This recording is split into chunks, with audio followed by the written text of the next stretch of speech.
श्रीगणेशाय नमः। श्रीसरस्वत्यै नमः। श्रीपादवल्लभ नरसिंह सरस्वती श्रीगुरुदत्तात्रेयाय नमः। श्रीगणपति सच्चिदानन्द सद्गुरुभ्यो नमः।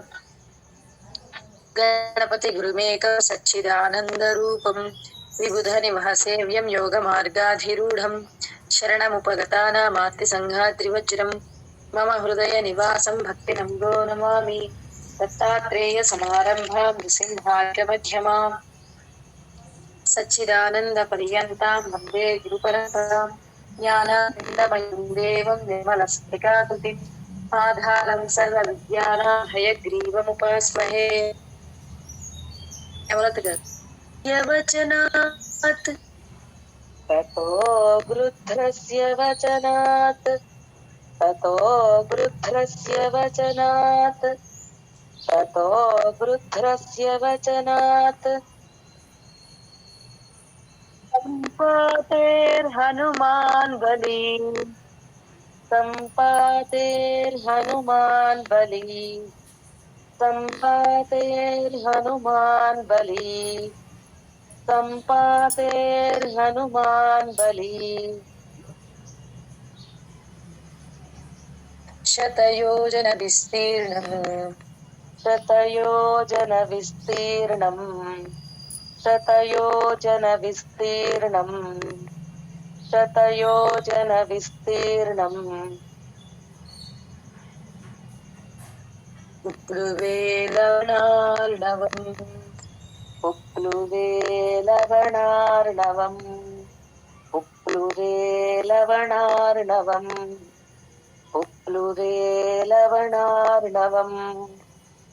ततो गृध्रस्य वचनात् सम्पातेर्हनुमान् बली ततो गृध्रस्य वचनात् सम्पातेर्हनुमान् बली ततो गृध्रस्य वचनात् सम्पातेर्हनुमान् बली ततो गृध्रस्य वचनात् सम्पातेर्हनुमान् बली।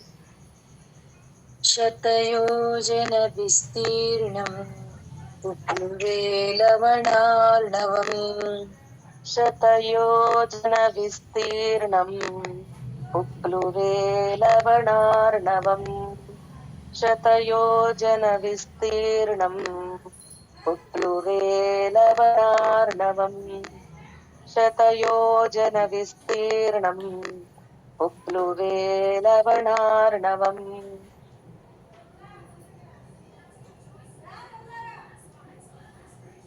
ततो गृध्रस्य वचनात् सम्पातेर्हनुमान् बली शतयोजनविस्तीर्णम् उप्लुवेलवनार्णवम्। ततो गृध्रस्य वचनात् सम्पातेर्हनुमान् बली शतयोजनविस्तीर्णम् उप्लुवेलवनार्णवम्। ततो गृध्रस्य वचनात् सम्पातेर्हनुमान् बली शतयोजनविस्तीर्णम् उप्लुवेलवनार्णवम्। ततो गृध्रस्य वचनात् सम्पातेर्हनुमान् बली शतयोजनविस्तीर्णम् उप्लुवेलवनार्णवम्।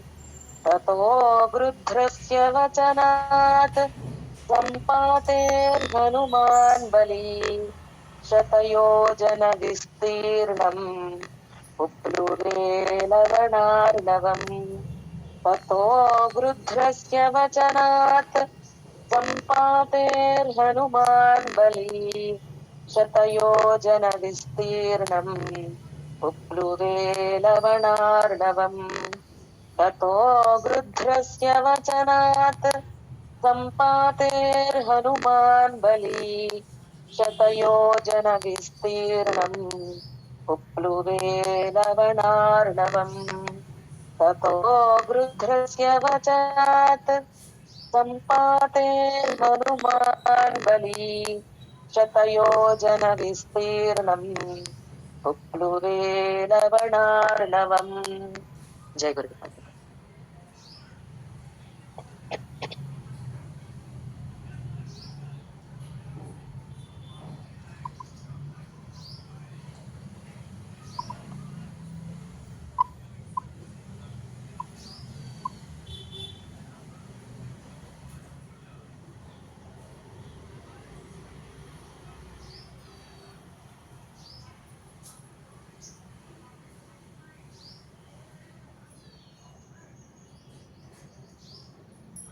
तत्र लङ्कां समासाद्य तत्र लङ्कां समासाद्य तत्र लङ्कां समासाद्य तत्र लङ्कां समासाद्य पुरीं रावणपालिताम्